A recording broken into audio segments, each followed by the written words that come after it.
Hello, traders. FX Pip Collector here. Today is Monday, March 31st, and this is my analysis for the Aussie US dollar. If you haven't done so already, definitely do check out my free Discord channel linked at the end of this video down here in the corner.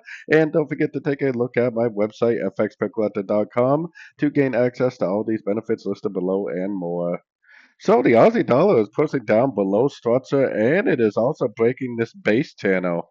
Now, this is one of the reasons I am not a big fan of channels, to be honest with you, because we are breaking the base channel, but I think the Elliot wave is more accurate in telling us that this is a wave A, this is a wave B, and we're probably in a wave C right now. I think it's going to go down, make an ABC. This first move up is an A or 1. This is an ABC of B or 2. I still suspect that it's a wave one, wave two, and eventually going to go up for a big old wave three, but we'll have to keep an eye on it just in case.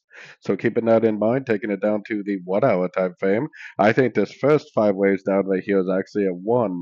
I was talking last week about how this was a WXY, but I think because of the dollar index, we have to call this a one. We probably got to call this a two, and I think we're likely in a wave three. So if you zoom out on the 1 hour time frame, or maybe look at the full hour or something, you can kind of see what to expect.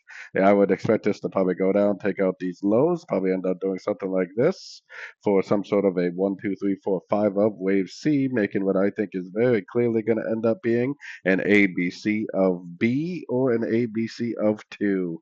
I'm definitely leaning towards wave 2, but this whole thing is definitely looking very corrective so far, so you never really know. It definitely could end up being a wave B. So anyways, don't forget to like and subscribe, and as always, thank you for watching and happy trading.